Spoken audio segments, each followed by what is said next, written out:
Ram ram ram ram ram ram ram ram ram. Ram ram ram.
Sitaram, Bolo Bolo, Hanuman, Ramam Sitaram, Bolo Bolo, Hanuman, Ram Ram Sitaram, Bolo Bolo, Hanuman, Ram.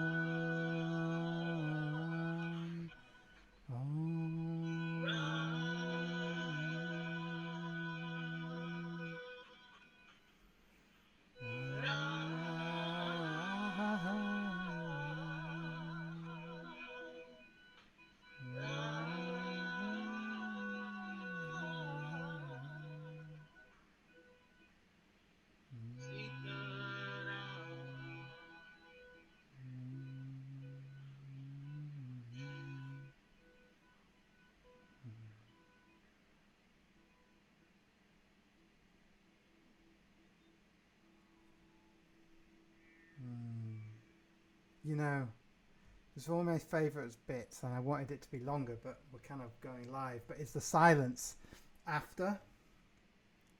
There's something special that happens in that silence. But as I said, we're going live, so I didn't want to leave it too long. That was beautiful. I noticed how you almost went into Lord of the Dance just at the end there. Huh?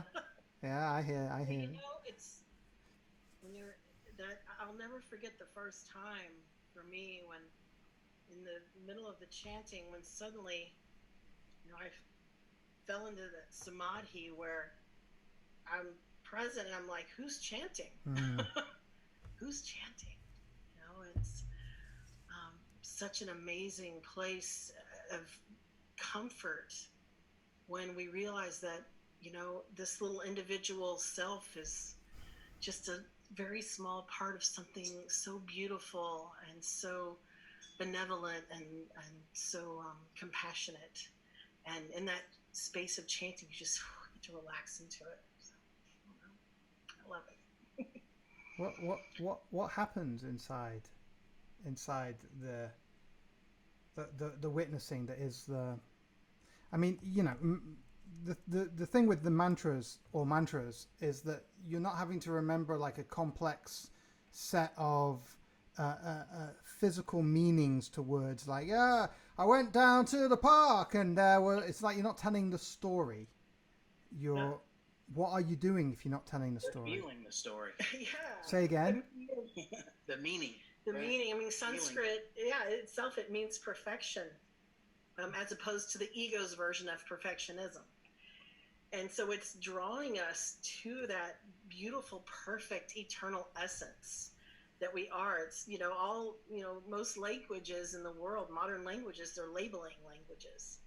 And Sanskrit, draws us in to feel the essence. That's why there's really no direct English translation of any Sanskrit word, because it literally, it's eternal and it's infinite. Yeah. And so it will continue to reveal layer upon layer upon layer of its essence. And so that's powerful. Yeah, I just had an hour conversation with Jeffrey Armstrong this morning, called me up to tell me about Sanskrit and that it's the origin of all languages. And he even told me the origin of word dharma, which of course I've forgotten.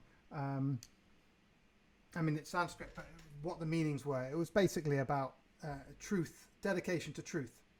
Yeah, it's bhakti. It's powerfully committed devotion to the truth of who you are, the truth of all things. Yeah, and in fact, it's like, we look outside and we see this tree and we say, oh, that's a tree.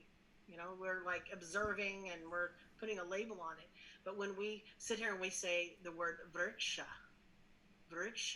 and you gaze upon the tree, you can feel the essence and that connection with it. It's like dropping all of the form and just feeling what's left.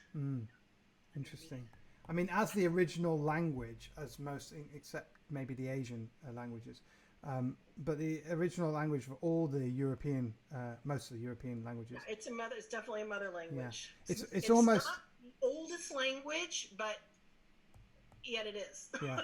I mean, it's almost like, when you kill the head vampire and drink the head vampire's blood, you get all the powers of the subsequent vampires below them. Yes, yeah. I've never thought of it that way. No, it's just something that came to me from the movie Underworld. I don't know why, but yeah. I love it. I love the movies and how they can reveal all of this divine information. Right. It's awesome. Exactly. So we're superheroes. So I get it. So we're coming exactly the normal superheroes. So we're coming towards the end of the show. Tell us about what you're doing at the moment. What's going on in your lives? Where can people find you? Are you doing? Yes. You're doing every morning. You do before I wake up. Even what the hell's that? Every morning. Yeah, if you, on our Bhakti House Band Facebook page and on Instagram, but Bhakti House Band, the Facebook page is better because we have like we have the mic and all the little that. mic. Right. Instagram, literally, we just rubber band Randall's phone around the tripod for Instagram. It's very low. This was all something we decided to do right at the beginning of the quarantine. Just like you, Mark, I guess, something we wanted to do, but we didn't have all the equipment. And it was like, well, we'll get the equipment and then we'll start. We're just like, okay, you know what? We need this right now. And let's put a rubber band, whatever it takes. Whatever it takes. To get going, It's like start using those ingredients in your environment to make this great cosmic pie. Right. And so we're there. Bhakti House Cafe. It's every morning at 9 a.m. Central. So I guess for Pacific, that's 2 hours, 7 a.m. Central. For Eastern, it's 10 a.m. Eastern. Right. And it's really for 10 years we've wanted to do this. Just where we come with either a cup of coffee. I usually have a cup of tea, or your water, or your juice, or whatever it is you want to bring, and we just sit and we chat and we have high-level conversation, much like what we're doing here, and share. We'll share what's on our hearts, and then we'll sing a chant, and then we close with a song called "Raise Your Words," and it's our big focus for 2020, the Raise Your Words initiative. And originally, the plan was we were taking it into the schools around Texas, into the public schools to help with the bullying. And the kids have been learning the Sanskrit mantra. It's been incredible. I couldn't believe we had so many amazing superintendents and principals and teachers that were so gung-ho for this. And so we had this big plan in April to go down and to film with all these kids. And then this happened. And so we were like, well, okay, we're feeling in our hearts this goes out to the children. And we're like, well, it goes to that inner child. Yeah. Let's call into the inner child and just be kind, to treat one another with respect, to begin to look, instead of looking at people as enemies or friends, look all of it as the beloved. As Ram Dass says, we're all God in drag. Everyone is God in drag. And so, it's like if there's someone you're disagreeing with, how can we, extend prayers of efficiency and how the universe is using whatever's happening to wake us up and to bring us to a higher level of consciousness. Amazing. It has been such a pleasure to have you on live, and thankful to be here, Mark. It's been such an awesome journey. I can't wait to see you again. Yeah, it's going to be fun. So hold on, so you've got 2 albums out? No, we have 5 albums. 5? Yeah, well, we have 2 meditation albums and then 3 music albums. So we have Nada Bhakti, which the one we just sang is from our first album, Nada Bhakti. It's the red album. Then we have Akasha, which was what was coming out when I met you guys. Oh, yeah, it has a picture of me as a little girl on the front. Do you know my problem with Akasha is you had 2 sides to it. One was just the instrumental and one was not. I've lost my other non-instrumental side, so all I've got is the instrumental side. I'll send you one. Send me your address. All right. Well, I don't need a physical. I just download or something. Anyway. I'll email it to you today. Because I can only listen to you on Spotify now, otherwise. Oh yeah, we are on Spotify. Yeah. We never promote our Spotify. We're so terrible at that. But if you have Spotify, we're on Spotify. We have a website, Bhakti House Band. I would like to invite everyone to, the Raise Your Words Initiative. Go to our website, click on the Raise Your Words Initiative link on there, and download the song or just listen to the song. Film yourself singing the chorus and send it to us. Nice. And we're creating a global community music video. Wonderful. Yeah. So wonderful. More details there, and that is excellent. And please remember to like and share this video, everyone. We're going to bring on Deerheart now, who is an old friend of mine from Santa Cruz. You'll like what Deerheart does. It's very similar to your work, and he's involved with kids as well. So afterwards, I'll connect you in. Now, let's see if this works. Okay, so I will have to at some point. Okay, let's see. Okay, is this gonna work? So start your video, Deerheart. Let's see. I can rename him Mr. Love. Yes. Okay, so now I have to do this. Okay, but of course you are not central, and so I have not planned for you not being central. Central? There you go. Get in the middle, Mr. Love. Get in the middle. Okay, wonderful. This is Kristen and Randall, and this is Deerheart Love. Can you see them? You can see them. Yeah. Hi. So, hello. So happy to meet you. So I don't know if you caught any of the show, Deerheart, but Randall and Kristen are also doing work with kids and bringing Bhakti to the kids and what have you. So I'm going to connect you in after. Yeah, I did get to catch a little bit of that, and what a wonderful heartfelt offering. And I can already tell this is wonderful soul. It's really good to meet you over this medium. Wow. Thank you. You too, brother. Yes. Super. Right. Kristen and Randall, thank you so much. Big love to you both, and love to the kids. And actually, we didn't even catch up what the kids are doing or anything, but we'll do it offline. All day long, Mark. We'll have to do it again. Yeah. Yes. All right. Much love. All right. Okay. Now a seamless transition back to the other phrase, the other thing. Let's see. Do I have to kick you guys out? Can you exit? I'll kick you out. Love you. Bye. Okay, so now they're out. And now a seamless transition to this. Oh, no, it's wrong. Oh, I forgot to do that. All right, I'm going to have to do that now. You are not the Bhakti House Band. I will let you know that. You are... Aha! And aha! It's almost seamless. Almost. Deerheart, how are you, Mr. Love? I'm very good. It's a beautiful day. It looks beautiful. You're in the hills. You're in the Santa Cruz Hills. I am in the Santa Cruz Mountains. I am. How wonderful. How wonderful. What, actually, I want to just mute them in case. Okay. So, Mr. Love, tell us about yourself. Tell us about your work. What are you up to at the moment? By the way, good. have you liked and shared the video? It is on my Facebook page. So super. Yeah, I posted it. I think. Anyway, super. Carry on. I saw you already posted it. So good job. Yeah, thanks. Well, you can host watch parties and stuff, but you can always do it after. So, Mr. Love, tell us about your work. My work. It's hard to say where you want to get started. I do a lot of different things, but I am a yoga teacher. I am a men's work facilitator. I'm an educator, speaker, minister. Mm-hmm.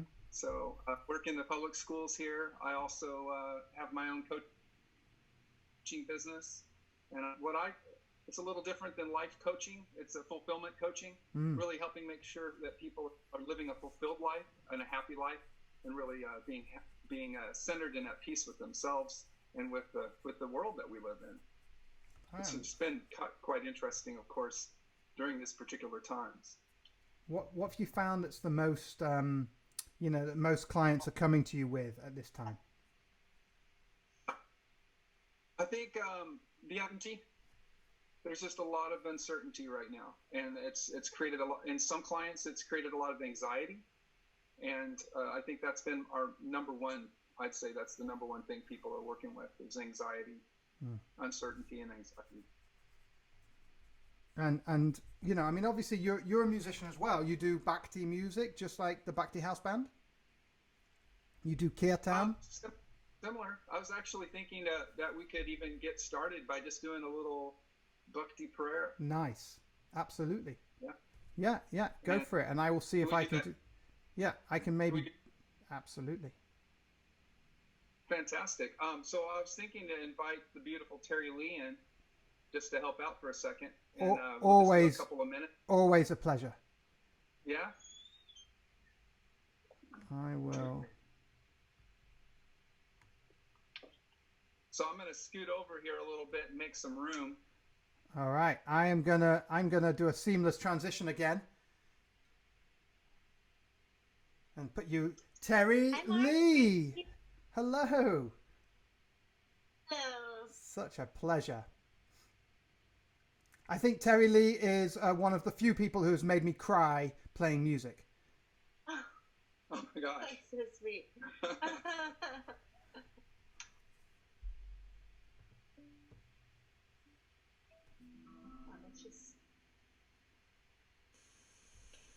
I'm going to mute me as well. What's that? He's going to mute himself. Oh, okay.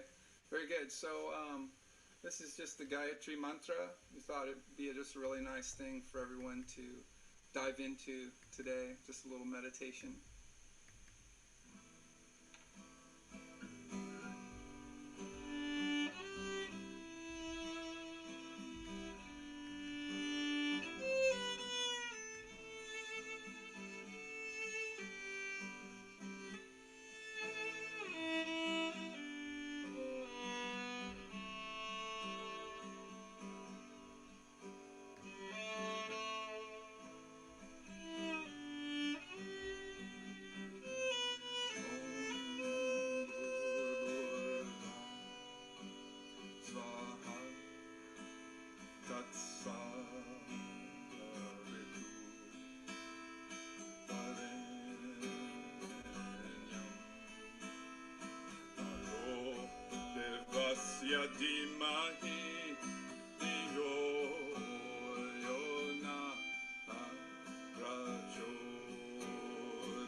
Another seamless transition back to me.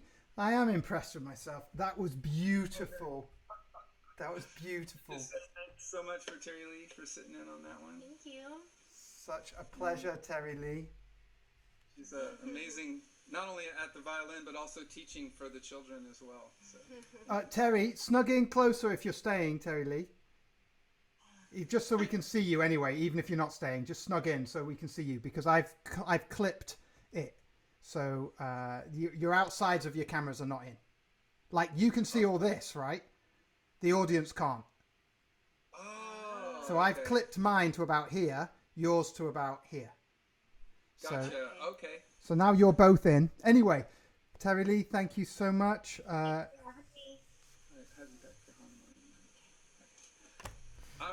Alrighty. I've heard that the music doesn't come through very great on Zoom, but we do our best. Exactly. And call and response is always more difficult as well, or playing along with it. Absolutely. Did you hear, your volume's gone quite loud. I think you turned a camera on to play with, did you? It's gone. No, you can't hear me very well? No, I can hear you. It's just gone. It's gone cookie. Oh. Anyway, don't worry about it. It's fine. It's just a little bit feedbacky. Not feedback, but static. So that was beautiful. Tell us about your experience of sacred music. What's in it for you? Well, I got introduced to sacred music, probably for the first time at rainbow gatherings.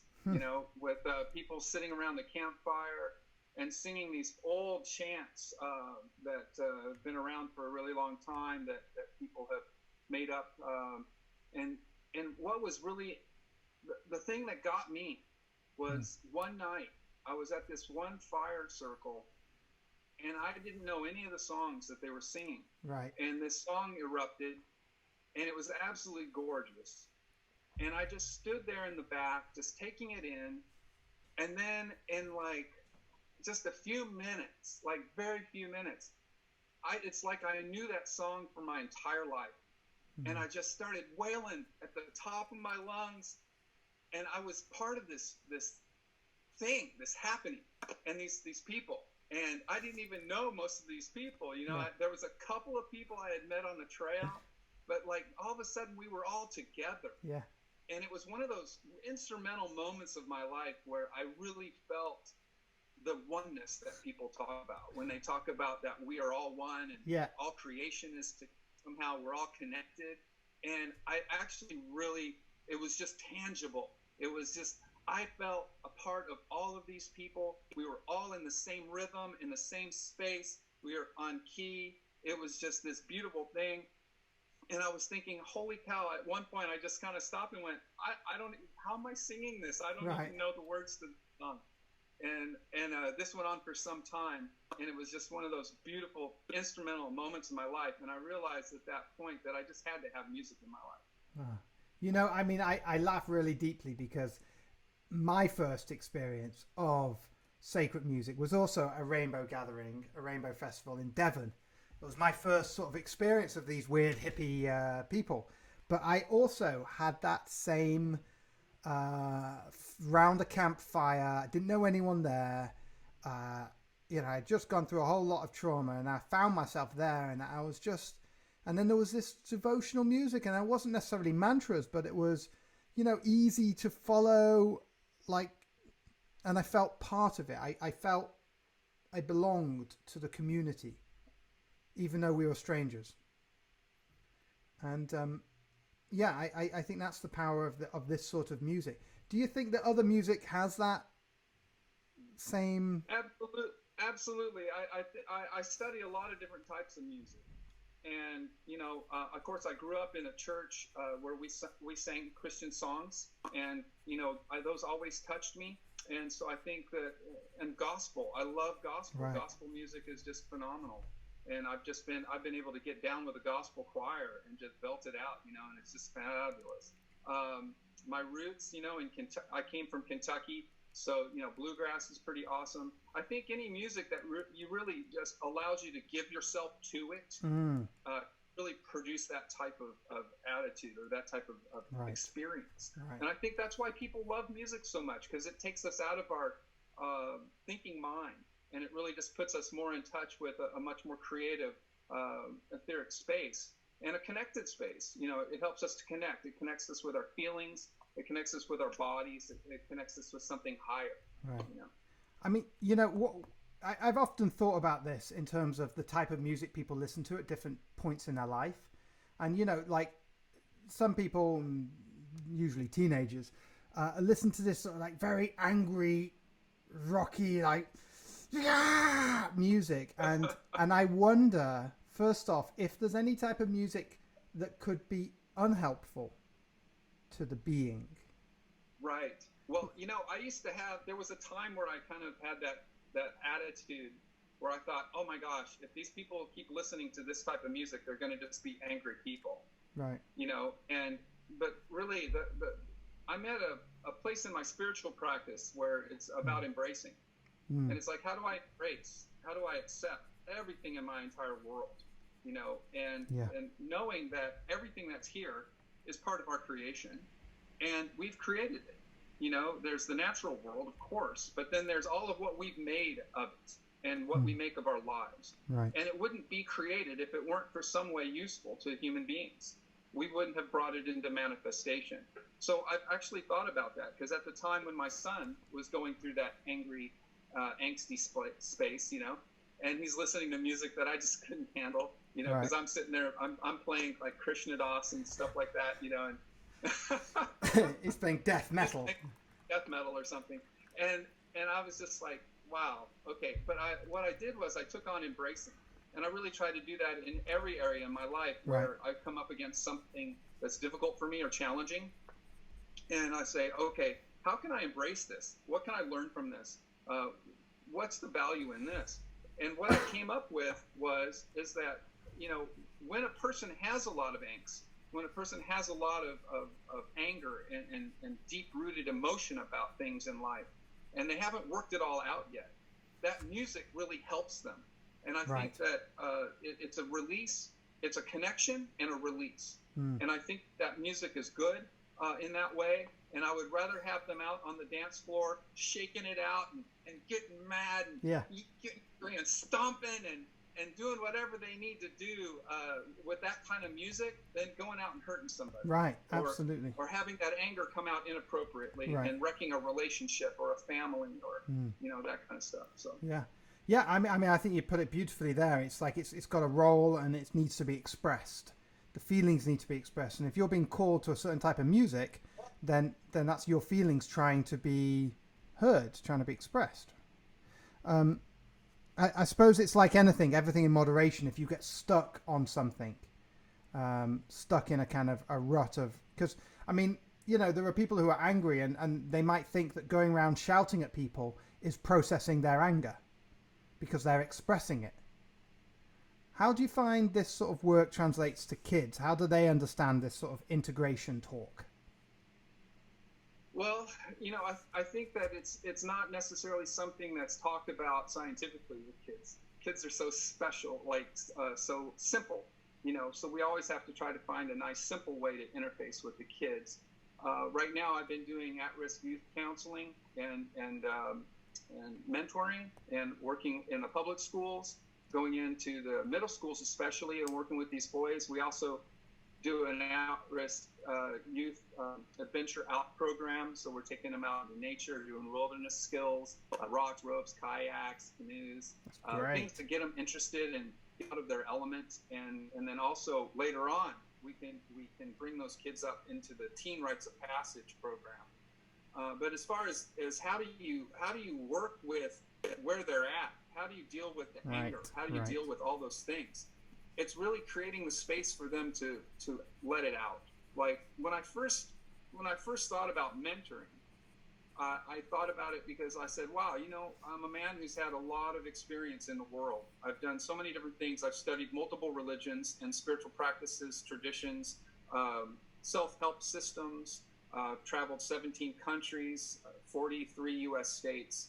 I've been in a lot of places and I've had a lot of experience. So I thought, I would be a great mentor because I could give some really great advice, right? And so then I got into mentorship training and found out that the biggest part of the training was training us not to give advice. Right.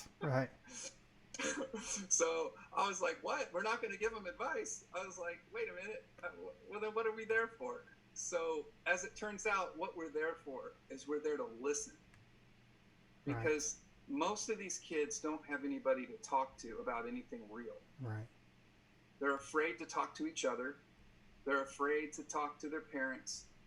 They may have only one parent instead of two. They may be being raised by foster parents.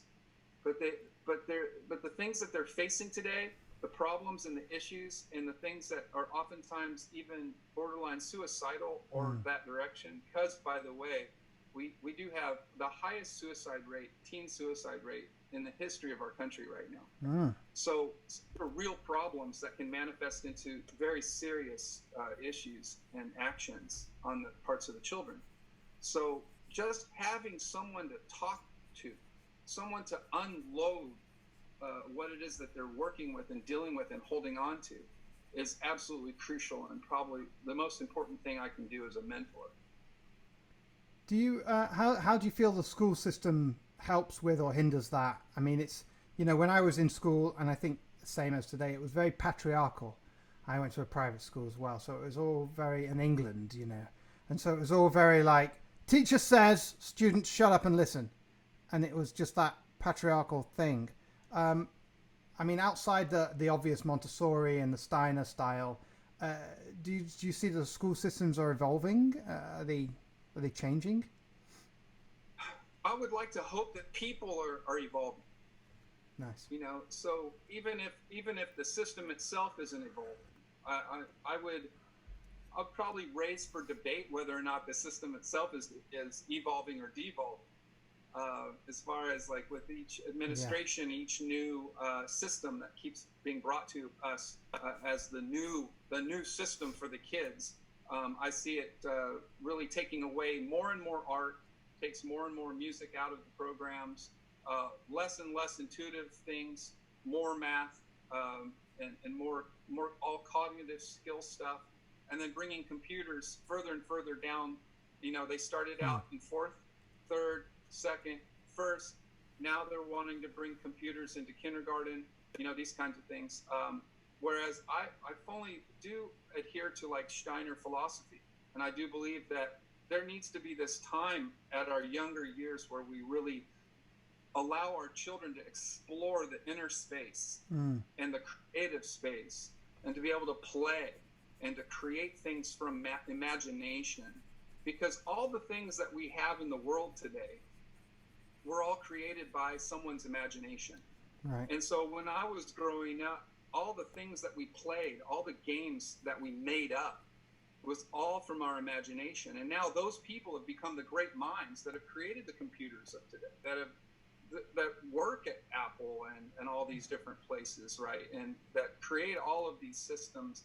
All these games that are being played today are being created by the people that we grew up with. Right. The creative.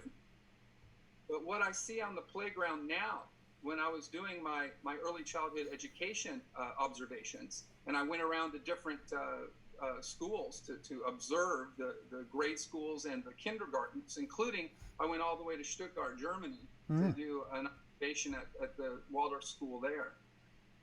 What I see, not necessarily at the Waldorf school, but what I saw in the public school counterparts, is I saw the kids not making up anything at playtime. I saw them not doing anything imaginative, but that they were acting out everything they saw on a screen, on television. They all the characters that they made up were actually characters that already existed that someone else made up. They were just playing them out, and they were actually would get into fights as to who said what. No, the one girl would say, "No, she didn't say it like that," and it was a sad moment for me, because I remember when I was a kid, we made up our own characters. Right. There would be no fight about who said what, because we were making it up as we went. Yeah. So what do parents do now? I mean, they're all stuck at home.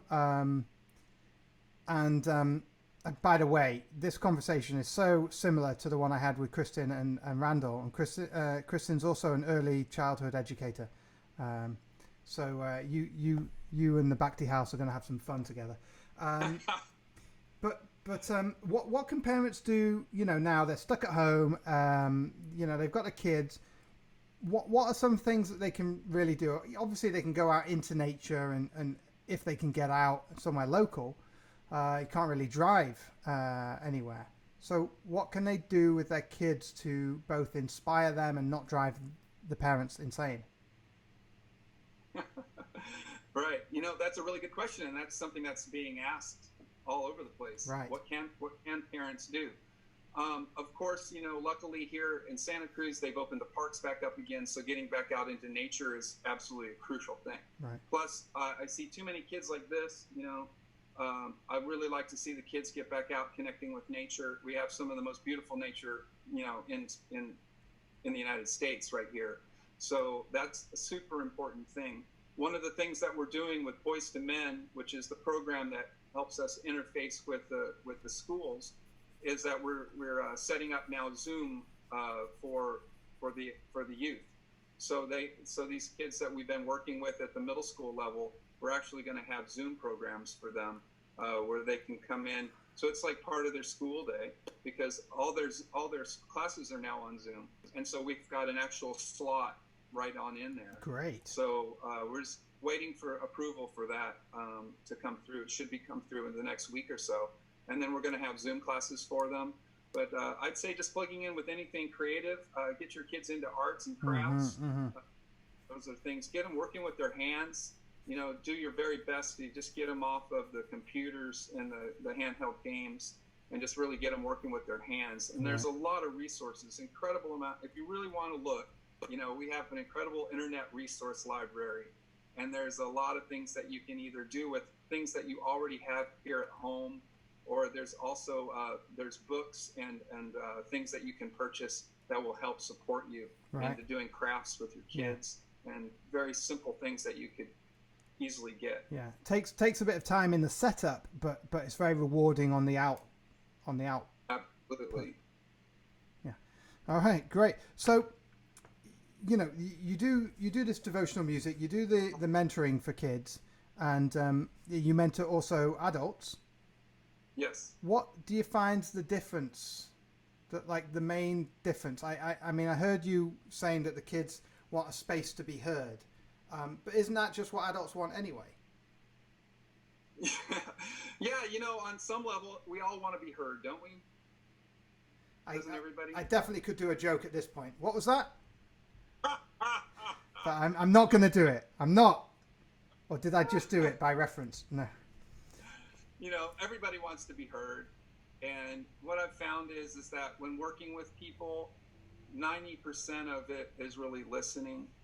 So taking that mentoring training and taking it into working with adults, it's the same thing. People want to be heard. Now, there's being heard, and then there's getting to the bottom of things. And so we need to be able to do that as adults as well. With children, what we found is that we don't have to do a lot of getting to the bottom of things, because the bottom is pretty shallow. Right. They're just kids. They haven't had a lot of patterns and conditions and years of trauma and baggage.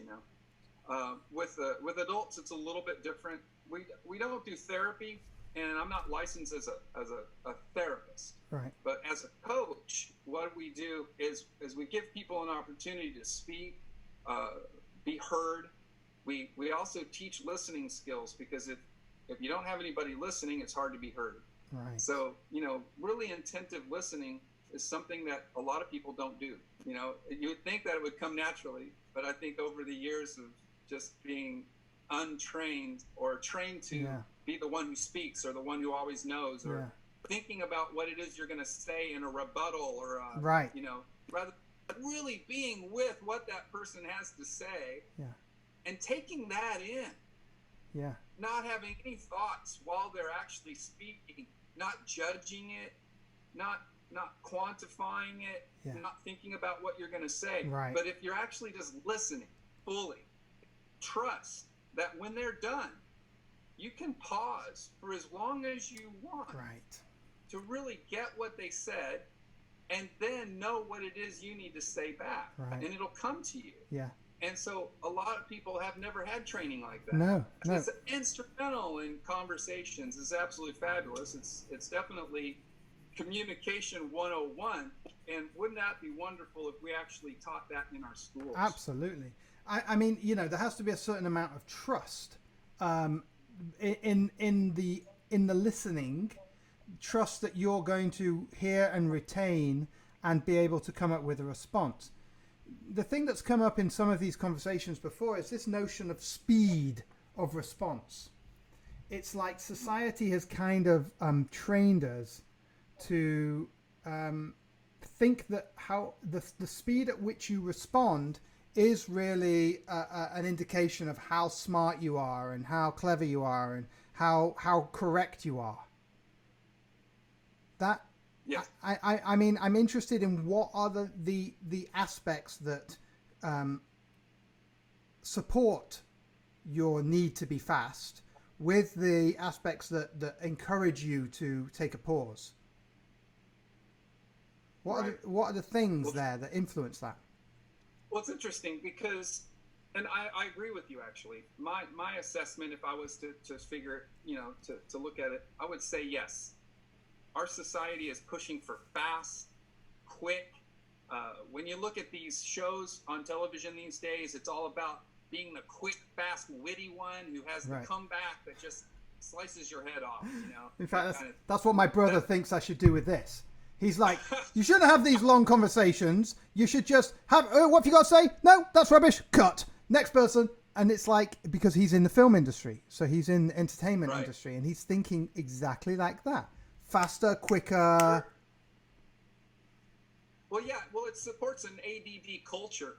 And I think that's what we're moving toward. We're wanting to support the ADD culture rather than actually do anything about healing it. And, you know, and that's what starting by giving the drugs to the kids when they're young, putting them on Ritalin and all these things. I think what we're trying to do is we're masking problems rather than dealing with their underlying issue. You know, what's the underlying cause? And so we're creating, and then we're supporting that to be, well, that's the new norm. So let's go ahead and produce all of our television, movies, and everything to support this new culture where people can't be focused for more than 18 seconds. Yeah. So it's a tragedy, because if you take a look at some of the old movies, Gone with the Wind, and you know these kinds of films, you've got these long sweeping scenes where you really get to know people. You get to feel the depth of conversation and how people related to one another and spoke to one another and were with each other, and you got to really take in the scene and the scenery, and all of that gave you information, right? And information about how you were going to feel about something. Today, it's just bam, click, click, click. It's just going from scene to scene to scene to scene. I feel like I'm attention deficit just by watching today's films. Yeah. You know, it also reminds me a little bit of, I don't know what job interviews used to do, but when I came out of uni, I did a couple of job interviews, and some of them were practical tests where they, have like 20 people and they say, right, here's a task. I'm going to split you in half. This group A does this group and this group B does. And then they pit the groups against each other, and then they give you a puzzle to solve, but they don't really give a shit about the puzzle. They're looking at your communication skills and your interactive skills. And it's almost like society in general, especially Western society, is losing the point of living for the journey. It's like they're trying to get to the end somewhere, as opposed to enjoying the dance. Right. And it's about the goal. Do you think that this COVID situation is helping people now to move away from that goal-orientated, endlessly dissatisfying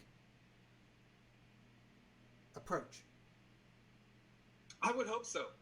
I believe that there's a lot of really great things that are coming out of this. I think we needed to have some type of a disruption that was going to have us take a look at things. And that's really super important. We're always wondering what's going to happen. It can't keep going. How many conversations I've had with people where it didn't matter what walk of life they were from, what economic status they were from, what their religious background or ethnicity. It didn't matter. People from all walks of life, all over the world that I've spoken with, have all said similar things like, how long can this go on this way? Because things are not balanced. It's not quite right. Something's not in alignment, right? And so here we've had this incredible disruption worldwide. And it's really an opportunity for us to really take stock. I love that word, taking stock, like to really take stock of ourselves, to really take a look in, see, how have I been? How have I been acting? How has everything brought me to where it is that I am now? And what do I want to really do with the rest of my life? Right. I've got these eyes, I've got these hands, I've got this body, I've got this ability to be alive and to affect life. What do I want to do while I'm here in the precious time that I'm here, which could be such a fleeting moment, right? Right. So then people, they look at this and they're like, okay, yeah, I want to change my situation, but I feel so angry. I'm angry at the situation. I'm angry at, my mum who's not dead, and, all these things that they feel disempowered. They don't feel able to alter. What advice would you give them? There we go with that advice thing, right? Yeah. So, what wisdom would you share with them? inherently for myself, the best that I can do is to face whatever challenges before me with as wide open eyes as I possibly can, and to really take it in. Do my very best to understand it, the situation, understand my feelings about it, and understand then what to do next. But it always comes from accepting the situation, facing the situation, and being with it as objectively as absolutely possible for us to find the solutions. But the first step is really just being with whatever it is that we are having a difficult time with, whatever makes us angry, whatever we have resistance to. Right. We have to be with it, or we have no chance to work with it in a positive way. Absolutely. There's a bit of a paradox for people who aren't familiar with this way of non-duality, which is, okay, so I'm feeling angry, so I'm supposed to accept that, but also I want the anger to go. So I accept and I want it to go. People don't know how to be those simultaneously. Yeah, it's really tough. But once you accept that you're angry, then you can find a way for it to go. And that's getting more into therapy. But there are definitely things that people can do. I mean, I know what I do. Sometimes if it's really, really bad, I just drive down the road in my car, just screaming my head off. Drive into a tree. Yeah. That way, I don't scare anybody.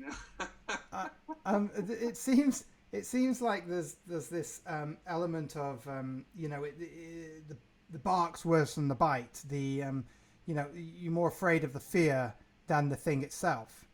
How much do you find in your experience of surrendering into your truth? How much do you find that you're... that's it. I just had a conversation with a friend of mine about that the other day, and they were just so afraid, and it was so scary, and it just dawned on me that in my experience, once you've brought the boogeyman, so to speak, out of the closet and into the light, it's usually not as bad as what you thought it was. Right.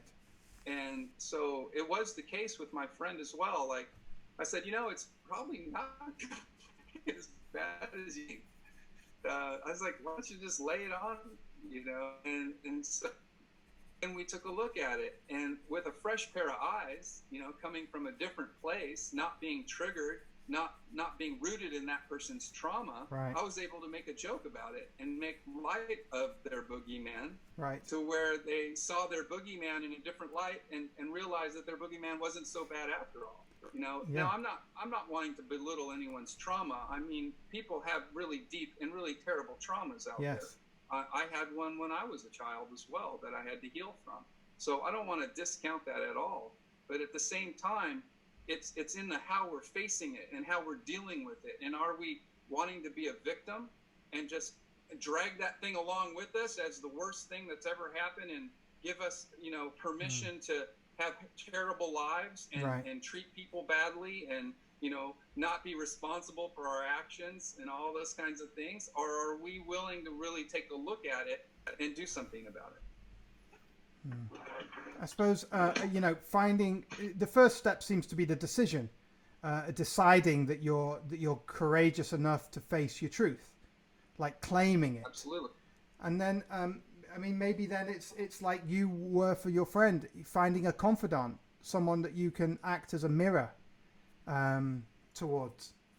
I mean, I know obviously when people have to face mirrors, that's when the real fear comes out, because they start to see the truth. Right.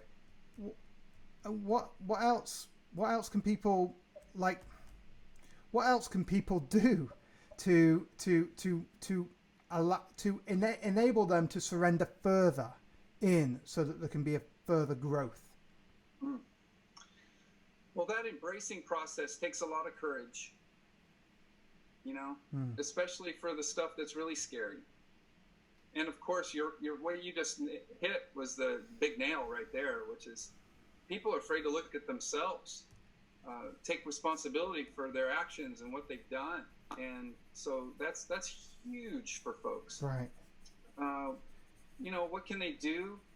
Ultimately the embracing process starts with just them saying yes. Right. I want to do something differently. Yeah. I'm really ready to be free of this. It's been causing breakdown in my life forever, for my whole life. Yeah. I don't want to hurt anybody anymore. I really want to feel connection. I'd like to have better relationships. It really comes from a place of sometimes desperation. Sometimes we have to get to that really desperate place of, I just can't go on like this. Is just not okay. Right. But we can't be in denial of it. There's those who are in denial, and all your friends and family tell you how you're showing up, but you just can't hear it. It's still always everybody else's problem. Right. It's always somebody else, right? Right. So the first step is not being in denial, and definitely just willing to take a look at yourself and say, I got some stuff I could really clean up here, and I think that I'd like to take some steps in doing that. And then, of course, the next steps are embracing and such and whatnot. Getting a coach, getting into a men's circle, a woman's circle where people are doing really good work, Right. and it's healthy. Right. Getting a good therapist. Yeah. I love Hakomi. Yeah. The circles seem to be good because, when I think about it, like, why are people afraid to take responsibility? And ultimately, it seems like it's because they're afraid of being rejected by others for what they did. And so tell us about the work with circles, because I think that's an element of that bypasses that fear of rejection. Great. So working with circles, circles are great because if you got a good circle of people and everyone's there and committed to the same thing, and I think that's what's really important, right? No matter what circle you be a part of, you've got to make sure that everyone's there for the same reason, like they're really committed to the same foundational principles. So that's kind of circles that I hold. Everyone's there. There's a set of standards and principles that everyone agrees with, so we can have a foundation to move forward together. And from that place, some really amazing things can happen. One of them is very simply for men, commitment and accountability. How crucial. With men, if we can't be committed, we can't get anything done. No one can trust us, and we're not going to follow through with anything we say. Without accountability, we can't hold men accountable for what it is that they're saying that they're going to do or what they say. And so we have to have accountability. So just that alone, if a circle has that much integrity that they can hold commitment and accountability super high up on their priority list, then you've got the makings of a pretty good circle right there. And you think it's different for women's circles? There's something fundamentally different for men's circles and women's? The women's circles, there is something fundamentally different, and that is the fact that women use both hemispheres of their brain and are really great multitaskers, and they're much more, I would say, now I'm just talking scientifically here. Right. Scientifically are more apt to be in touch with and understand their emotions and their connection to everything and to each other. Like there is a scientific basis behind all of that. It's not a bias of men or women. It's just that women over thousands of years have developed the ability to use both hemispheres of their brain simultaneously, which is very rare in the men. Yeah. So because of that, women have a different set of skills that are available to them. Right. A different set of, let's just call it feeling functionality, right? Uh-huh. And so their meetings are oftentimes going to be a lot more feeling based and emotionally based and working with those kinds of things. Whereas with my men's circles, we're going to be working more with commitment and accountability. Yeah. I suppose, it makes sense in terms of where the women, what they were doing, while men were out on their single task hunting the animals or whatever. They had to be focused like ninjas. No distractions, no multitasking. Whereas women were developing culture and language and children, and they all had to understand the holistic picture. So not only is it a biological thing potentially, but it's also a culturally epigenetic thing that's been encoded into our systems. Yeah. It is. And we may not realize it, that we work from these things, but it's the age-old debate, nature or nurture. Well, so when I was in school studying nature and nurture, I easily came up to the conclusion it's both. Our environment definitely helps shape us. Yeah. My DNA definitely helps shape. Right. So when we look back at thousands of years of culture development, and just as you said, the women were developing language. The women noticed the sun and the moon and the stars and developed astrology, understood the relationship between the moon and the sun and the earth, and actually became the first ones to plant gardens. And so it moved us from being, hunter-gatherers to actually farming. That was the women. The women came up with music. The women came up with so many things, almost everything we do today, like mathematics, because they were able to count. They started counting the days of their moon cycles and how their menstrual cycles were in alignment with the cycles of the moon. And so the counting started happening and started creating calendars and all these kinds of things, all attributed to the women. They did so much for us that way. I like to think that there is a turnaround point from this patriarchal dominating, burning of the witches, destroying of the muses, building Notre Dame on top of Isis temples, stuff like that. There's a turnaround, the reemergence of the muse, reemergence of the sacred feminine. How do you do you feel that also? Absolutely. I think that it's a crucial time for the women to lead. I think that's really super important. Our culture generally has lost touch with compassion and the kindness, the generosity. Women for ages have been the nurturers. All the women are coming from all the people on the earth come from the women, right? Right. The women birth everybody that's on the planet. So, in American Indian culture, even if the chief and all the braves thought it was a good idea to go to war, the grand matriarch, the grandma could say absolutely not. Yeah.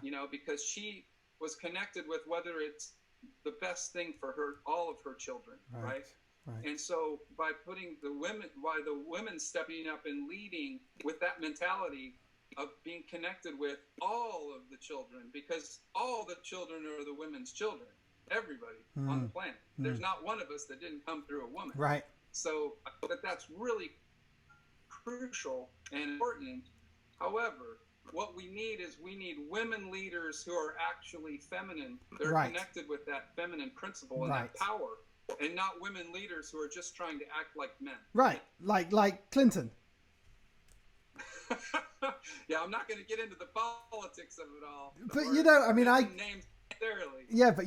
I grew up with Margaret Thatcher and my mother, both of whom are very powerful, independent women who I call them 80s power women. They basically rebelled after the 60s freedom revolution. They rebelled and were like, fine then, you want us to play your game? We'll play your game and we'll do it better than you. And they go and they destroy all the men. And the men are like, what? But I think that it's at a great cost. Even though it was necessary, that society saw that women could embody that Kali masculine destruction phase. I'm now excited to, as you put it, see the birth of the integrated feminine being, which doesn't make them soft. That's really in touch with the feminine power, because see, there's masculine power, and somehow in our culture today, in our race for equality, which is absolutely crucial, we have to have equality, equal rights, absolute 100%. We need equal rights. But somehow, in our pursuit of equal rights, we've come up with this idea that we're the same. Right. We're not the same. Right. Don't homogenize us. There's actually strength in our diversity. Right. Our diversity will give us incredible power. And masculine power manifests differently than feminine power. And we need both of those powers present to have balance. in the world. And, you know, I think that's an absolutely crucial thing that gets overlooked.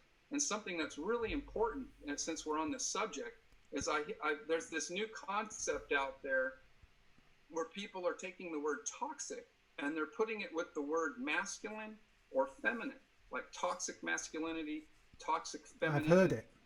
And I'm really concerned about this, because what that does is it disenfranchises us from the purity and the power and the beauty and the strengths and all the gifts that masculinity gives us and that femininity gives us. Right. And femininity and masculinity cannot and are not toxic in and of themselves. Yeah. And so I had this argument in a very important forum amongst leaders here in Santa Cruz. And so somebody said, well, how do you explain when men abuse their power and rape and do this and they pillage and destruction and all this? Isn't this toxic masculinity? And I said, well, you know, there's nothing masculine about it at all. And they're like, what? And I said, no, it's not even it's not masculine at all. I said, so when you've got children that are pre-puberty and those children act, are they having power? Do they have power? Do children have power? You bet that they do. Children have power. Is it inherently masculine or feminine? No, it's power. Okay. So I said, what we've got is we've got men who have not gone through an initiation process to become men. So they're boys still. Right. So these boys have grown up and they now have men's bodies. They have men's strength. They have men's intellect. They have men's bank accounts and daddy behind them and a lineage of people or whatever they have, right? Right. But they're not men. They're boys in men's bodies acting from an arrested state of adolescent development, wielding power inappropriately. But that is not masculine. Right. Because the masculine principle is about justice. It's about fairness. It's about commitment. It's about honor. It's about integrity. And it's about taking care of those that are weaker than yourself. That is the masculine principle. So when men are in their masculine principle, all of those things aren't happening at all. So this notion of power, you can have power in the masculinity or power in the femininity, right? Absolutely. And obviously people get confused thinking that masculinity means men. It's not that.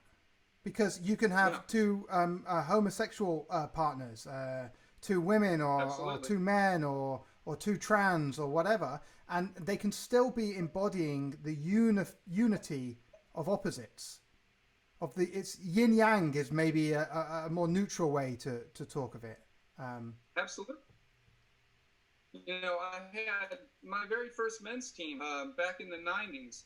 I had a homosexual man on that team, and it was on that team of men that he came out of the closet, because back then it was really not, something that it was very difficult for men to come out of the closet. It wasn't cool back then. Yeah, exactly. And so, you know, because of, and every other man on that team was heterosexual, but the safety that we held and created in that container, that homosexual man felt comfortable coming out of the closet with all of these heterosexual men. So, and we loved him and he loved us, and we did work together for as long as that team was together, for 2 years. Weekly we met, and those principles and the principles we studied when we talked about masculine and feminine, or we started talking about men and women, if a man was speaking and he was talking men or women, then our friend just interpreted that for himself. Instead of hearing men or women, he heard masculine or feminine. Right. And it worked for him. So it's the same technology that was working for the heterosexual people was working for the homosexual man. So, and then he started working with his community that way and saying, oh my gosh, we've got these principles that you're holding for men and women. He said, but it completely applies in our relationships as well, right? Because at any point in time, one of us is exhibiting Right. masculine behavior, and one of us is Right. exhibiting feminine behavior. Right. And it might And we switch. both have an orientation. Yeah. And the reason for this is because it's about polarity. Right. It goes back to science again. See, I love to mix science and reality and spirituality, all of it together. It's all the same. It's all just tools for us to understand our world. Yes. But we have to have polarity in order for things to work. And the if we unification. homogenize people's relationships and make them the same, the men and the women, the masculine and feminine, there's no spark. There's nothing there for them to hold on to. Right. The relationship dissolves and fades away. But if the man is really got a point of connection with the masculine, the woman has a point of connection with the feminine, then there's this difference. And because of like the battery, the positive and negative, you've got this polarity and that causes the attraction. And there's both in each. That's right. You know, absolutely. And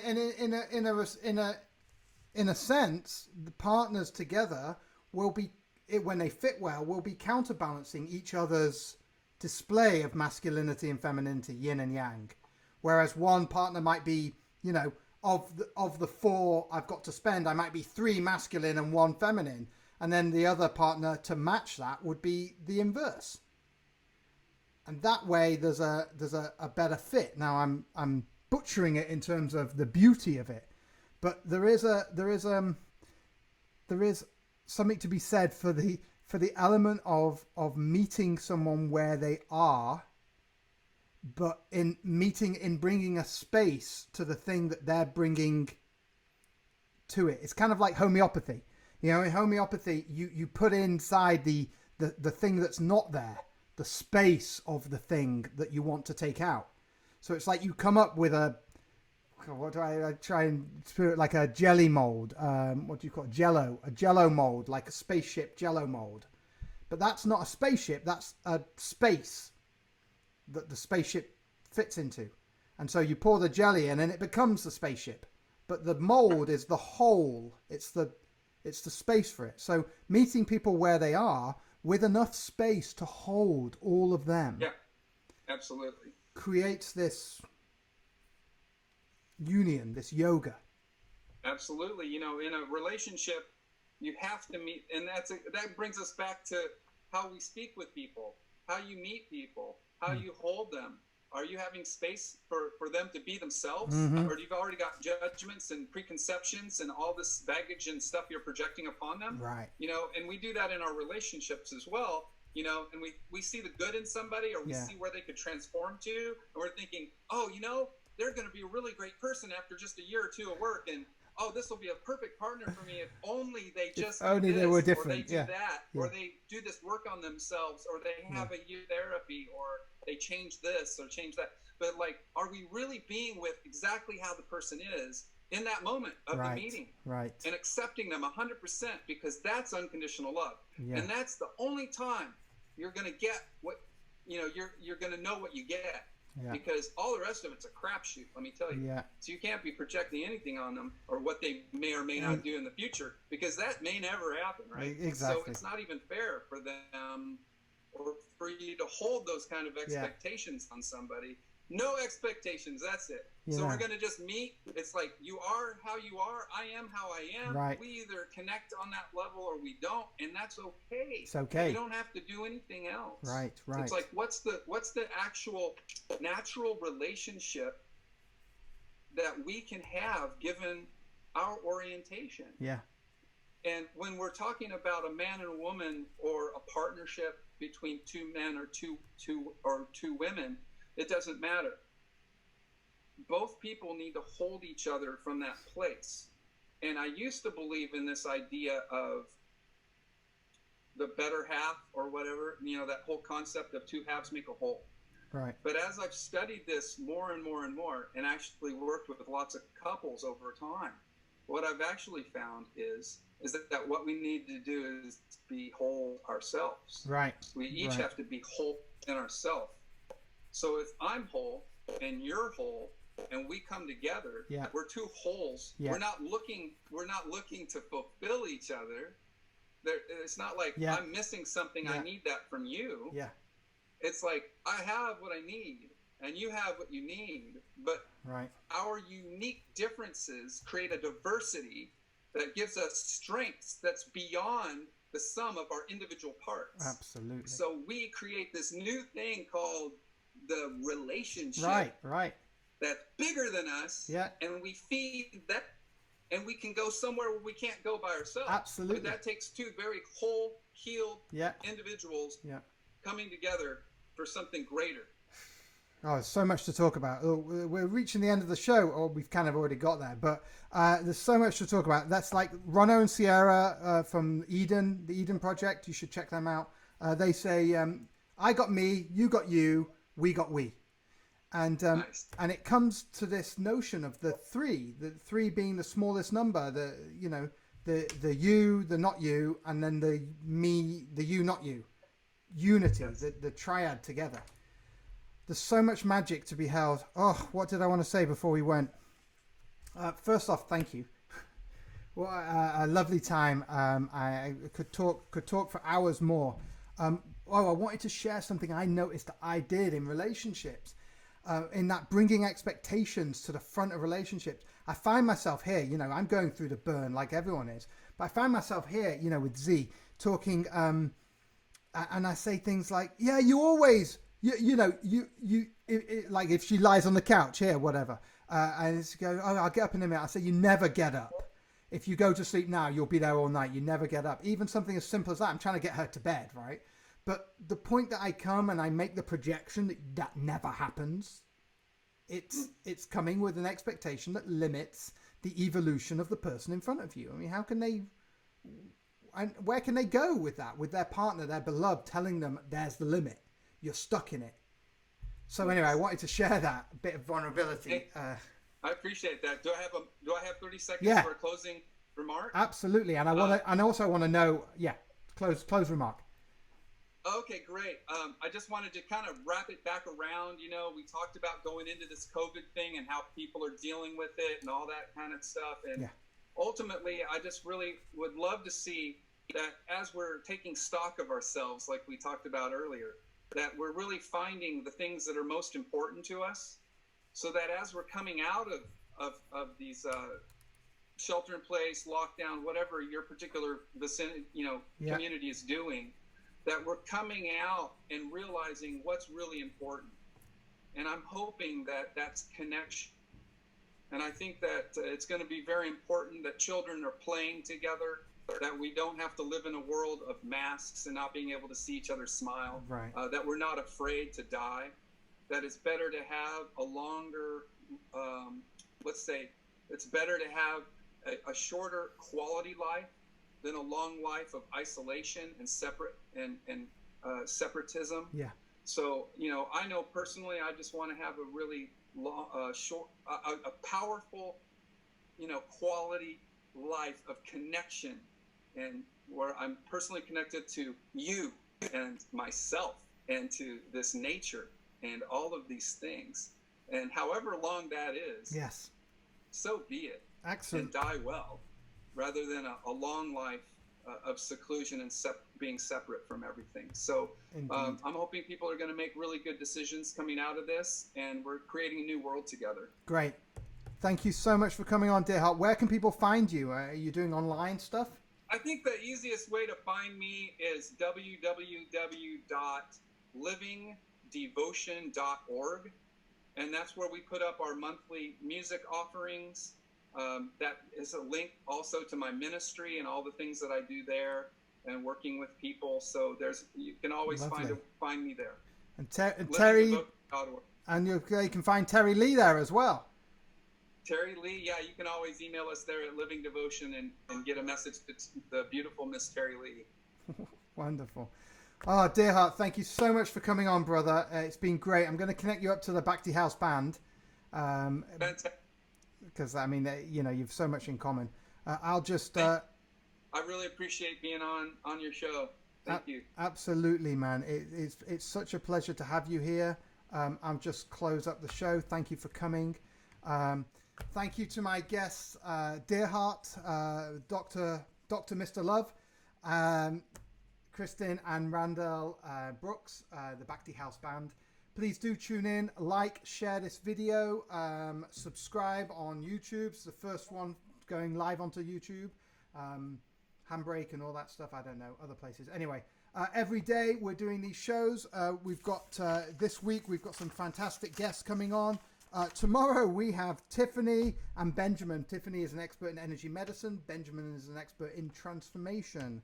And then later on in the week, lots of fun people. Lucian, Megan, Jeffrey Armstrong, Zach Bracker. Woo, that's Friday for you. And then the week after, I'm going to take a break, and then we're going to change the time to the morning show. So lots of love. Thank you. Like, share, all that stuff. You want to get in touch with me, Markabadi. As my father always tells me, I've got a book. It's called Book Evolve, bookevolve.com. Check it out. You can find me, markabadi.com. Until then, thank you so much. It's such a pleasure. Thank you, OBS, for having an open source system. I will see you all tomorrow. Much love. Aloha.